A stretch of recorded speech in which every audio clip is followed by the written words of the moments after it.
the mainstream media is actually not doing any favor to Eman and to the family of Eman by dragging the DDS in the picture.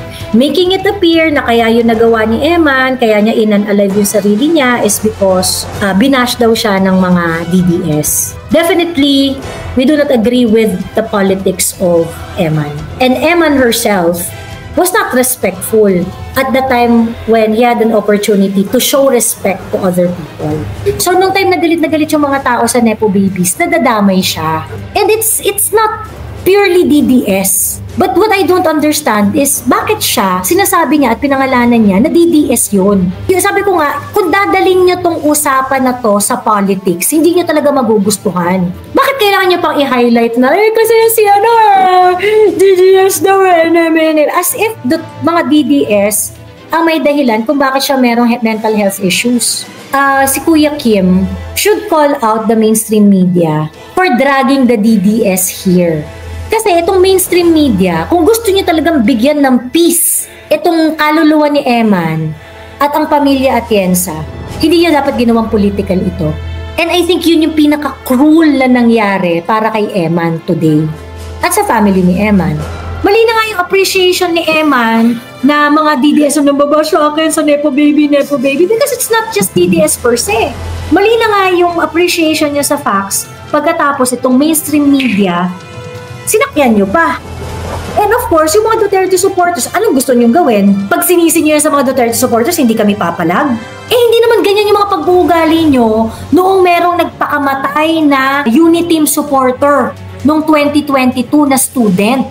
You weren't concerned when in fact yung estudyanteng nagpakamatay noong 2022, in-account niya talaga yung mga na-receive niya na bashing, yung na-receive niya discrimination, in-account niya talaga na it is because of that. Now, I have to agree na talagang parehas naman to, both sides, nagbarubal naman talaga, kung bardagulan talagang sagad. Ganon. And yeah, it is something that we have to change in how we conduct our politics. Ngayon, if you're going to say, oh, let's make the space more loving and understanding and let's be kind to one another, well, you better check your own yard. Diba? Kayong mga kakamping, kayo yung number one na nagdi-discriminate eh. Kayo yung nagko-condescend, kayo yung barubal, kayo yung namemersonal. So, you know, if you want to make the cyberspace a safe space, okay, kupal. I feel sorry for Eman. But Eman wasn't very kind to opposing views sa politics niya. Sa politics lang kasi she seemed to be a nice girl outside politics. So ngayon, ito yung lesson dyan. Kapag hindi nyo kayang makipagbardagulan, and if you're going to be affected doon sa mga maaaring responses sa inyo pabalik, do yourself a favor. Walk away from it. Mas importante yung mental, yung mental stability niyo. If you are not stable enough para mag-politics, stay away from it. The worst thing is the people who bashed her there are the same people who said it's just performative remorse. Correct. Yeah. That's it. Thank you for pointing out the right term here. Sorry. That's performative remorse. Tama ka, Hazel 8309. Kasi if you look at the TikTok of Eman, if you review her videos on TikTok and check the accounts of those commenters who are spewing hate comments against her, you would realize that they are not DDS. Partly or particularly, most of them are coming from the Kakamping group. You know, those people who are acting as if they have the moral ascendancy about everything ba? Yeah, but performative, hindi lang remorse. And selective empathy, selective justice, ganyan. Because nga, if the people they idolize are not involved on the issue, wala silang pakialam. But the moment, say for example, Riza Hontiveros is being involved on that issue, they have all the arguments in life. The legal arguments, moral, religious, spiritual arguments, lahat ng mga arguments na pwede lang gamitin, they will really utilize it just to defend the people they idolize. But if it no longer concerns, for example, Risa or Lenny or Laila de Lima, then they don't care. Merong very, very unfortunate na balita na nangyari. Kasi apparently, yung anak ni Kuya Kim na si Eman Atienza, a social media personality, reported na inunalive niya yung sarili niya. Just a background to a lot of people na hindi nakakakilala kay Emma. Si Emma ay social media influencer. Okay? Masaya yung content niya, ganyan. Tapos, vocal siya sa mga causes niya, ganyan. And also, rin siya, may pagka-DDH din siya. Alam mo yon. In fact, isa sa mga nauna niyang content, isa sa mga political content niya, natuwang-tuwa siya na inaresto si PRRD at dinala sa Hague. So, I think mukhang okay naman tong si Eman Atienza. It's just that yung nga lang, DDH siya, may pagka diehard Duterte hater. And I don't think, nakikinig siya sa ibang side when it comes to politics. Kasi, nung lumabas yung issue tungkol sa mga Nepo babies, grabe yung bashing na na-receive niya. Ngayon, pinublish ng mga mainstream media, Inquirer, GMA News, ganyan-ganyan. Pinublish nila na dinidiin nila na yung huling message ni Eman Atienza is the one that triggered her suicidal ideations. Ganyan. So ngayon, maraming mga nag-resurface na mga interview, like for example, nag-open up siya na matagal na pala siyang meron mental health condition. Meron siyang mga issues. Matagal naman na siyang may mental health issue. So I really don't get why they are pinning this down to DDS. Well, yun nga I think grabe dito yung maling-mali dito yung social media Ang sa akin sa totoo lang. Number one, bad trip naman talaga mga Duterte supporters kay Eman Kasi minak mo si PRRD Minak mo ng bonggang-bongga si PRRD. Tapos parang tuwan-tuwa ka na inaresto siya, nilabag yung karapatang pantao niya and things like that. In as much as hindi ko ini-invalidate yung tragedy na nangyari sa family ni Emma and condolence sa family niya. I'm not invalidating that.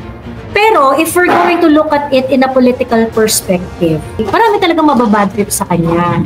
Kasi, hindi rin naman kasi siya nagbigay ng kindness when he had an opportunity to do so. Diba? Ba't hindi niya inisip yung sa war on drugs? Ba't hindi niya inisip yung mga libo-libong pamilya na natulungan ng war on drugs ni PRRD?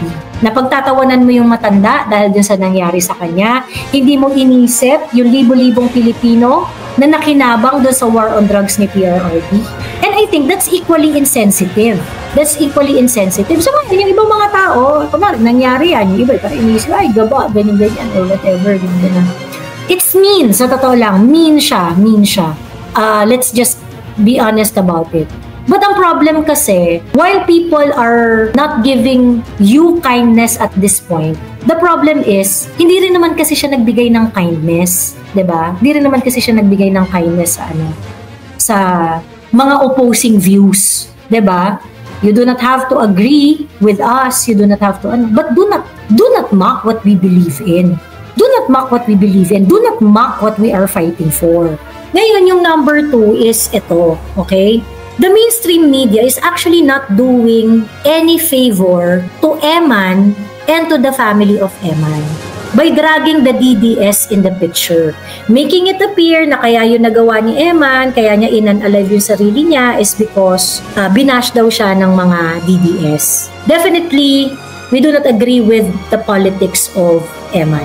And Eman herself was not respectful at the time when he had an opportunity to show respect to other people. Also, hindi naman DDS yung nagbabash sa'yo nung sa mga nepo-nepo babies May siguro may mga DDS na nagbabash sa'yo dyan, ganyan-ganyan, but it's not DDS per se na nagbabash sa'yo sa Nepo baby story mo. Kasi nga, di ba, parang anak siya ng politiko, Atienza siya, and things like that. So, nung time na galit yung mga tao sa Nepo babies, nadadamay siya. And it's not purely DDS. But what I don't understand is, bakit siya, sinasabi niya at pinangalanan niya na DDS yun? Diba? Yung sabi ko nga, kung dadaling nyo tong usapan na to sa politics, hindi nyo talaga magugustuhan. Hindi talaga magugustuhan. So ngayon, I think kung talagang sensitive yung mga tao at concerned talaga sila about respecting mental health or whatsoever, ganyan-ganyan, especially yung mainstream media, no? Hindi nyo na dapat dinama yung DDS dito sa mga pangyayaring to. Bakit kailangan nyo pang i-highlight na, kasi si DDS daw as if the mga DDS ang may dahilan kung bakit siya merong mental health issues. Dinadala naman niya yan even before nakapag-formulate pa siya ng mga political opinion niya. Si Kuya Kim should call out the mainstream media for dragging the DDS here. Kasi itong mainstream media, kung gusto niyo talagang bigyan ng peace itong kaluluwa ni Eman at ang pamilya Atienza, hindi niyo dapat ginawang political ito. And I think yun yung pinaka-cruel na nangyari para kay Eman today at sa family ni Eman. 'Di ba? Gusto niyo pala ng peace gusto niyo pala ng ng respeto and what not Bakit niyo gagawin political to? Alam niyo pag ginawa niyang political to, masakit talaga to. Kasi ayaw talaga namin kay Eman. Dinisrespect niya si PRRD diba? Now, if you are going to continue the conversation in the political angle, you are not going to like it. Ngayon, kayo, mainstream media, why do you encourage it? Diba? Okay guys, so Joey titled this live na kindness is a two-way street. Actually, I am the one who suggested that title because kanina na-realize ko talaga na what really matters in this lifetime is not really about your political color or your leaning, but it's really about how you treated your people. Because even if you die, for example, even if I hate you, even if you're a kakamping, I'm a DDS, and you hate me, I hate you, but you treat me well, you don't bash me, you don't give me the negative energy, you don't give me negative vibe, then nothing would happen. If you die, I will still pray for you, for your soul to rest in peace. Ako, I'm not claiming that I'm very kind talaga or I'm a very good person. What I'm trying to tell you now, guys, is the reality ba? There are pre-existing realities on the ground that cannot be changed by a simple idealism. It should be embraced. You have to find a common ground and yeah, start from there. Argue on that level. Ganyan. So yan yung something na the kakampings fail to completely understand. Yeah. And this is exactly also the reason why we are airing out our sentiments, our opinions online, because we want to have a conversation. We want to have an equal level playing field with all the opinionated people ba? Because we are not immune to getting hate messages or hate comments or vitriolic attacks from people across the political spectrum. We're not immune. Every day we're getting death threats. The worst thing is the people who bashed her, there are the same people who said it's just performative remorse. Correct. Yeah, that's it. Thank you for pointing out the right term here. Sorry, that's performative remorse. Tama ka, Hazel 8309. Kasi if you look at the TikTok of Eman, if you review her videos on TikTok and check the accounts of those commenters who are spewing hate comments against her, you would realize that they are not DDS. Partly or particularly, most of them are coming from the Kakamping group. You know, those people who are acting as if they have the moral ascendancy about everything ba? Yeah. Diba? Yeah, but performative, the performative, hindi lang remorse. And selective empathy, selective justice, ganyan. Because nga, if the people they idolize are not involved on the issue, wala silang pakialam. But the moment, say for example, Riza Hontiveros is being involved on that issue, they have all the arguments in life. The legal arguments, moral, religious, spiritual arguments, lahat ng mga arguments na pwede lang gamitin, they will really utilize it just to defend the people they idolize. But if it no longer concerns, for example, Riza or Lenny or Laila de Lima, then they don't care. That's why I always point out ba sa mga sinusulat ko na don't be hypocrite. Oy, if you can argue well, then both sides ba, weigh both sides, and then And also, Tia, we need to point out that if they feel that they're losing the argument, they always do character assassination and those kind of stuff. ako, Diba? yeah. In Alam mo yun, mga... Can you, kasi diba parang, ang inaano nila dito, ang gusto nilang narrative is that, inan-alive niya yung sarili niya because of the hatred that he is getting from the Duterte supporters ko, no? But, imagine that, this comment, galamlam kang bayuta ka. I don't know how can I translate that in Tagalog, but it's a negative comment. See, now if ibardagulan ko yan, for sure that's a fake account maybe. If ibardagulan ko yan, magpapabiktim yan. correct. Sasabihin niya naman niya, Aping-api na naman aping-api sila. na naman sila, ganyan-ganyan. Again this live is titled, Kindness is Two-Way Street. Correct. So, hindi po pwede dapat yung bait-baitan kapag tapos you cannot give because hindi ako humble. Humility is not part of my vocabulary. Correct. Because it's a privilege that you guys are sitting with me. Kung totoo yan, pa-victim style kaya hate ko niya, yan yung nangyari mismo ng confrontation mo doon sa The Hague. Now, when you try to argue, the other person immediately just opted for using the victim card. What's the worst bashing you receive? Ako? That threat sa akin talaga.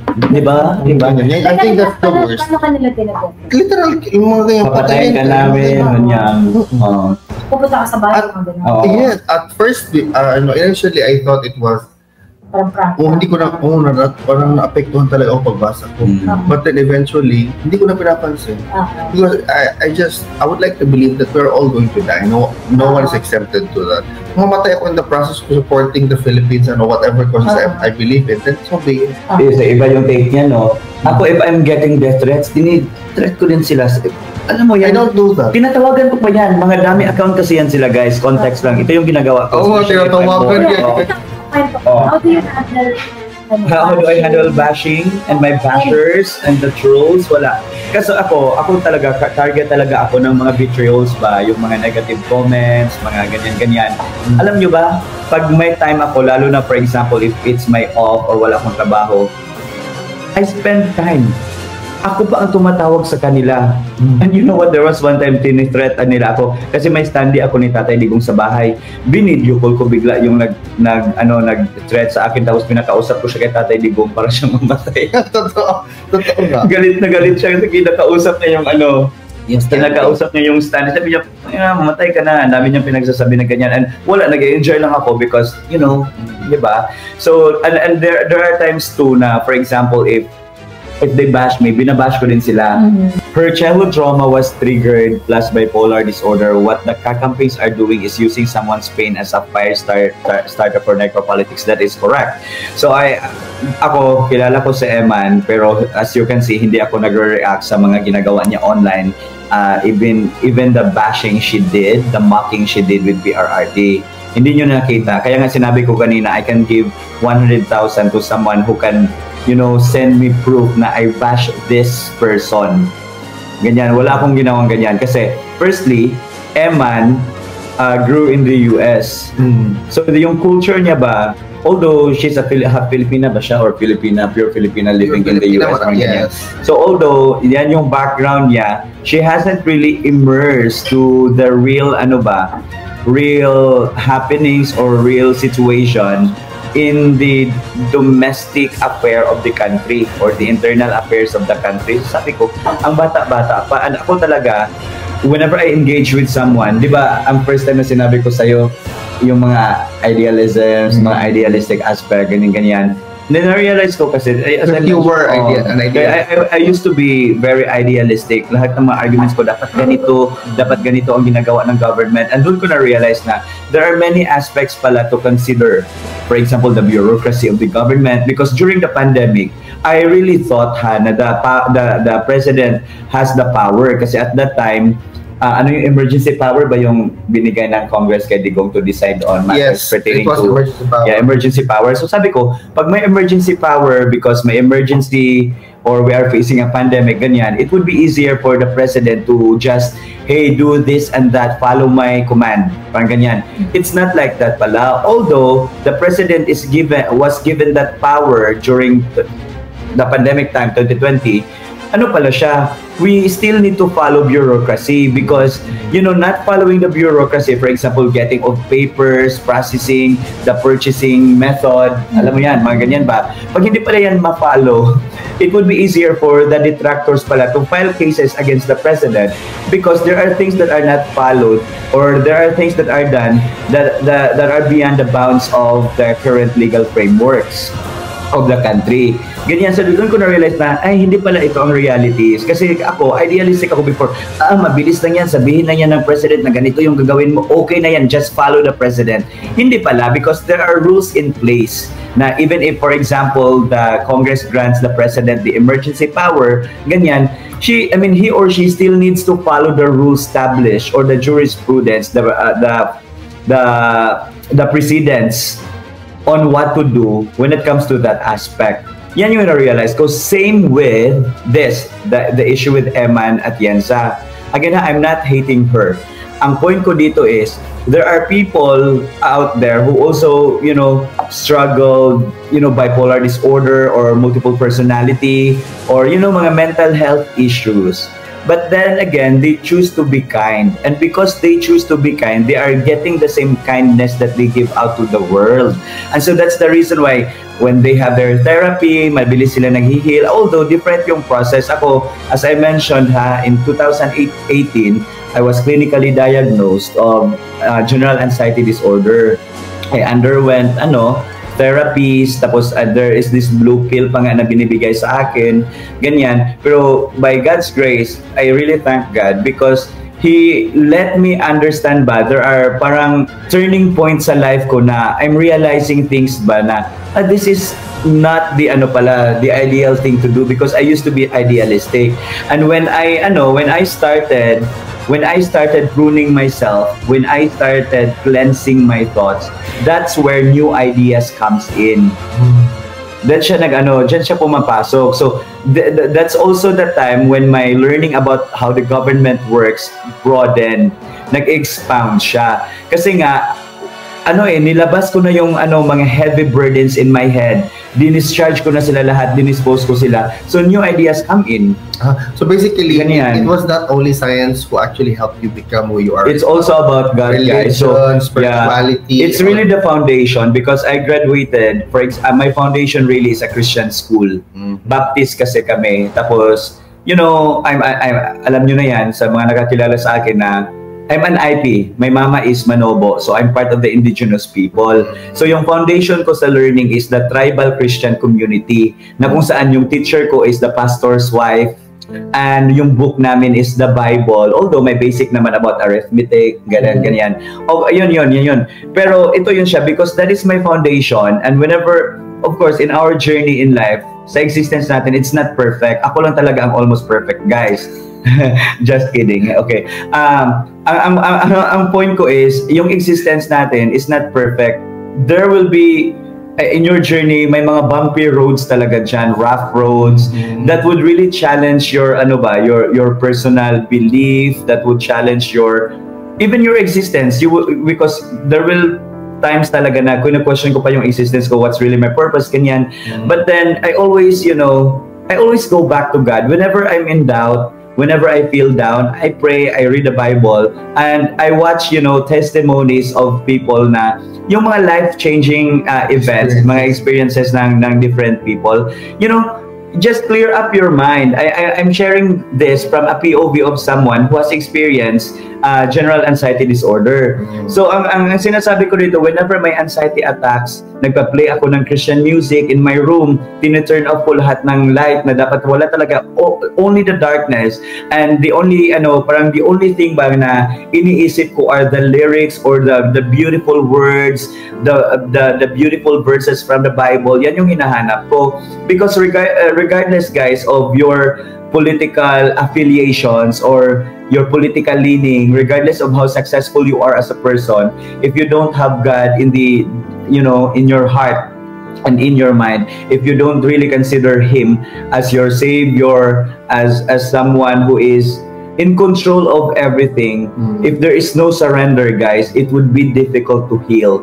Because the only way for you to heal is to really surrender everything. Give up everything, surrender it to God, and let God consume your being ba. Let Him dictate you on what to do. Just seek for guidance. Ask for, ask for the things you don't understand. Don't be scared. Kasi ang problem kasi ng tao, and it also happened to me, and keeps on, it continues to happen to me. Sometimes kasi if I have problems, para bang the more na lumalayo ako kay God, the more na lumalayo ako sa belief ko. Halimbawa, yung lumabas ang issues about the flood control projects, di ba umabot sa time na most of Filipinos are bashing the Nepo babies.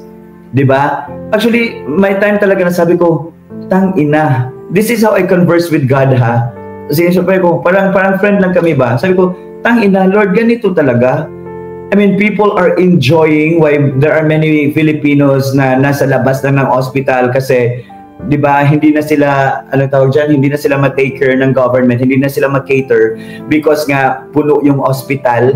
Then we have Nepo babies, we have these people enjoying the taxpayers' money na and very privileged na, for example, kahit yung pagpapagamot is parang nasa 5-star hotel sila, parang ganyan. So I was asking God, ganito talaga God? Parang ganyan ba? So, yun, I realized naman talaga, that was yun, di ba? I surrender again everything to God na let me understand, ganyan. Now I realize na time will come that these people would face the wrath of God. And as you can see, the table is starting to turn now. Diba? Grabe yung pagka-expose kay Zaldico, grabe yung pagka-expose kay Martin Romualdez. And you know what? For me, it's really a divine intervention. And just very recently, I realized na I think this is really God working now. He made me realize all these things muna, or He made me comment about this para the moment na He would enter to my mind and to my heart, the moment na He would teach me all these things, it would be easier for me to understand. And tama yung sinabi niya sa Bible na you do not understand now, but soon, di ba? You would really understand why all these things happen.